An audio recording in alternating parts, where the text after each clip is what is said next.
Welcome to CoreLogic's update on housing market conditions for February 2019, brought to you by onthehouse.com.au.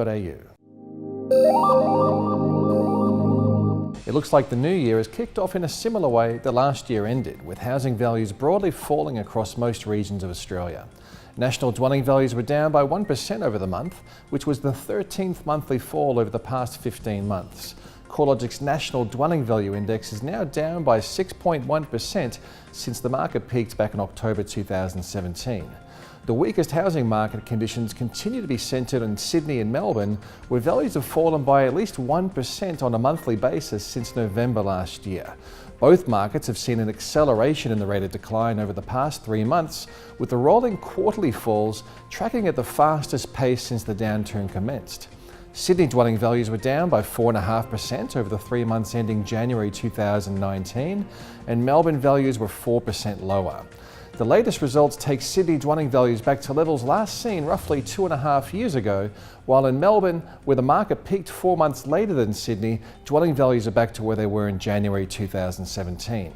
While most of the attention is on Australia's two largest cities, weaker housing market conditions are evident across most of the capital cities.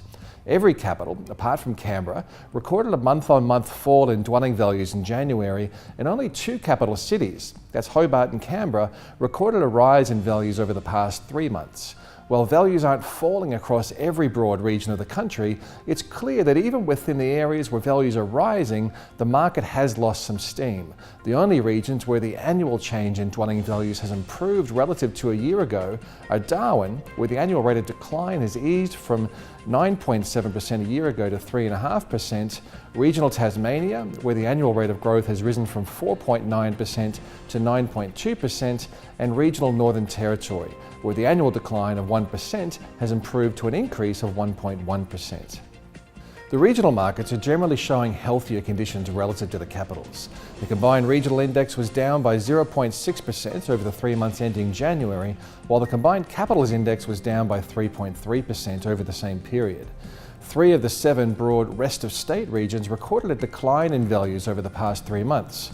Regional New South Wales values were down by 1.3%, while regional Queensland values were 0.3% lower, and regional WA values were down by 0.8%.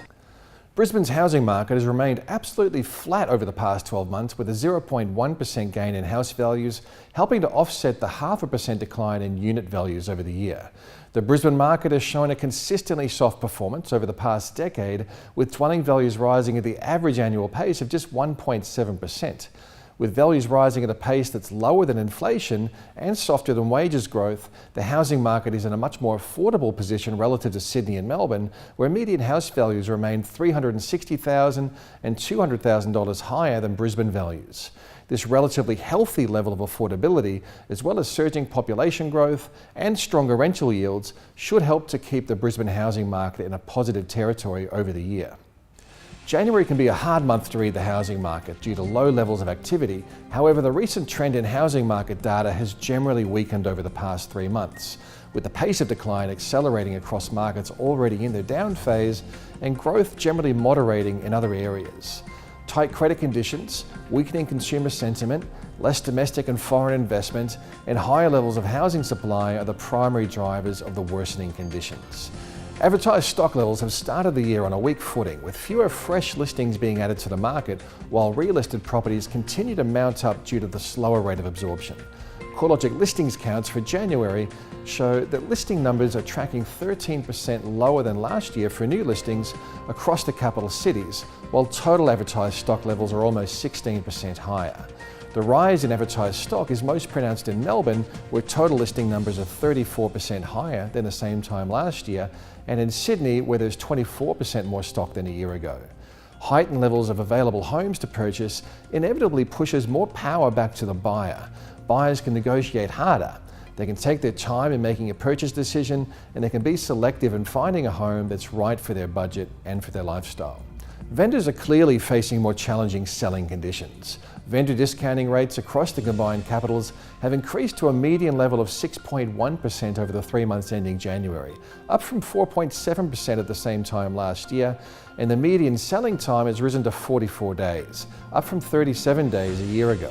The slowdown in buyer activity is evident in the reduced number of settled sales. CoreLogic estimates there were 12.3% fewer sales over the 12 months ending January 2019 relative to the same period a year ago, and transactional activity is down 15.8% from the 2015 peak level of activity. Auction results will become available from the beginning of February. However, we aren't expecting a turnaround in the weak auction results that were evident through late last year. The trend through December 2018 saw clearance rates across the combined capitals reaching a low of 40%. Overall, the January index results as well as peripheral housing data are foreshadowing a challenging year ahead for the housing market. There may be a further dent to confidence as we approach the federal election, and housing finance conditions are likely to remain tight after the hand down of the Hayne Royal Commission report, which is due out in early February. With so much uncertainty in the housing market and the broader economy, it's all the more important to stay up to date with the latest facts and figures from CoreLogic. Stay up to date with our research and our commentary at www.corelogic.com.au.